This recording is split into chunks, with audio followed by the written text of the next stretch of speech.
Hello everyone, and welcome back to Alpengeist Fan 08. Today, I'll be counting down the top 15 airtime moments I've experienced. As you may know, I love airtime. Floater, ejector, flowjector, it's all amazing. But I will say that my favorite type of airtime is sharp ejector airtime. This list will be mostly made up of ejector airtime moments, as it is my personal favorite form of airtime. Anyways, let's get into the list. At the number 15 spot, we have the first drop on Griffon at Busch Gardens, Williamsburg. This 205-foot tall 90-degree drop looks quite intimidating from above. After it does its signature hang, you get whipped down this drop and receive a long, sustained flowjector airtime. It is easily one of my favorite first drops I've experienced. With the ride's B&M over-the-shoulder restraints, you can easily experience all of the flowjector airtime, especially in the back row. Overall, this is a great first drop and an underrated airtime moment in my opinion. At the number 14 spot, we have the finale on Steel Vengeance at Cedar Point. Some people say that this is easily one of the best airtime moments out there. I disagree. It's still 5 good flowjector airtime hills, but really only 4 of them give airtime. You certainly feel like you've lost a lot of speed going into these hills. Anyways, these are still good hills, but overrated in my opinion. At the number 13 spot, we have a very controversial pick, the first drop on Loch Ness Monster at Busch Gardens, Williamsburg. This coaster is certainly known for not having any airtime. I'm one to say this coaster has good airtime. The best moment of airtime on this Aero Custom Looper is the first drop. You wouldn't expect it, but you get good ejector airtime on this drop if you're in the back row. You really don't see it coming. It's also made better due to the fact that it's right over the water. Anyways, this is a good, underrated drop that provides an unexpected ejector airtime moment. At the number 12 spot, we have the final hill on Fahrenheit at Hershey Park. This ride is usually known for its signature 97-degree drop, but in my opinion, that isn't the best part of the ride. I think the final ejector hill is the best moment of the ride. You get a very nice pop of ejector airtime that you don't necessarily expect. It's a very good moment of airtime. At the number 11 spot, we have the 2 airtime hills on Maverick at Cedar Point. These 2 moments are grouped together because they are both equally as strong and they are on the same coaster. You get 1 hill towards the beginning and 1 towards the end. They are about equally as strong as Fahrenheit's airtime hill, but you get 2 of them, which makes them even better. These are also 2 good pops of ejector. At the number 10 spot, we have the finale on Magnum XL200 at Cedar Point. These are easily the roughest and most painful airtime moments I'll be talking about. You get so many of these great ejector airtime hills in a row that take you through several tunnels. These moments may be rough, but not in a bad way. I actually think the roughness here makes the ride better because it makes it feel more out of control. These are some great triangular airtime hills that prove that a coaster does not always have to be smooth to be good. At the number 9 spot, we have the Outer Bank turn on Steel Vengeance at Cedar Point. This element is easily the most sustained airtime moment on the list. You get about 4 seconds of flowjector airtime.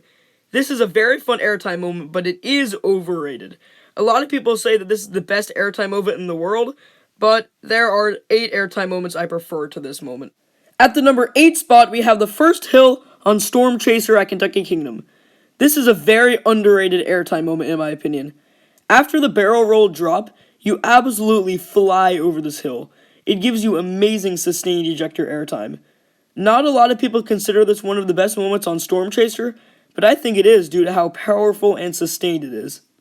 At the number 7 spot, we have the finale on Lightning Run at Kentucky Kingdom. Lightning Run at Kentucky Kingdom finishes off with a bang. You get 3 amazing sharp ejector airtime hills right at the very end. It is a little painful due to the restraints, but it is absolutely amazing. These 3 hills are extremely powerful and underrated. At the number 6 spot, we have the Trick Track Double Up on Storm Chaser at Kentucky Kingdom.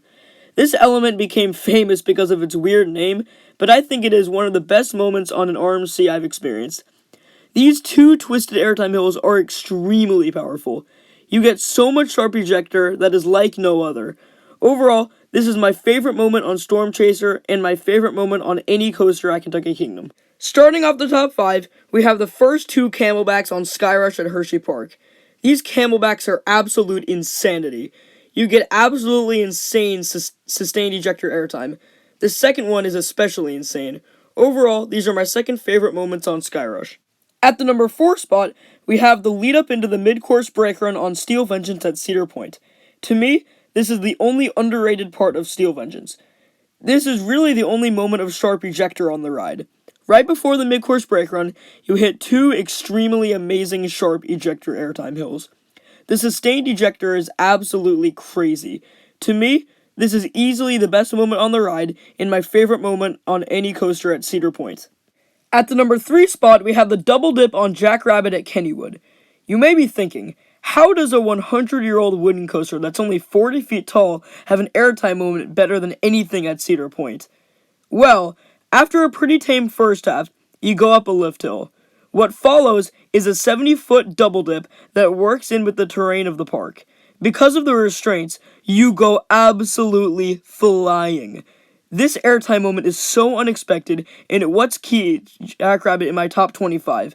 Sure, after the double down, it's pretty tame, but this element alone is what makes this a great coaster. At the number 2 spot, we have the first drop on SKYRUSH at Hershey Park.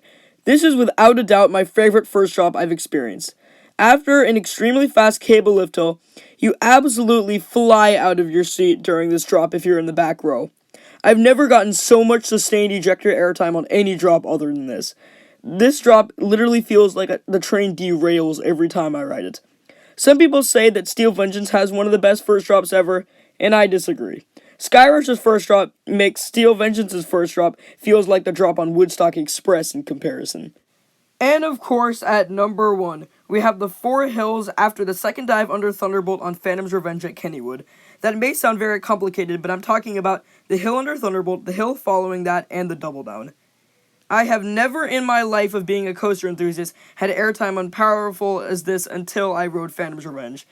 After an insane second dive under Thunderbolt, you hit your first absolutely insane ejector hill.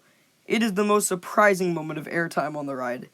After that, you hit an even more insane sharp ejector airtime hill. Then you hit your double down, which is better than the 2 previous hills. In the back row, you fly about 6 inches out of your seat. It is the kind of airtime that makes you fear for your life. And the absolutely fantastic restraints make these moments even better.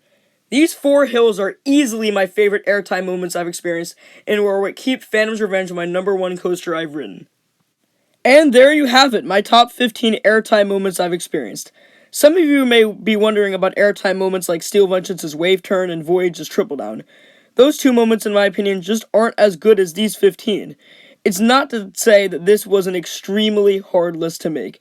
There were a lot of moments I was thinking about adding, but in the end, I just couldn't. I was originally going to make this just a top 10, but that was so hard to leave off some of my favorite airtime moments. Anyways, thank you for watching. Alpengeist Fan 08, out.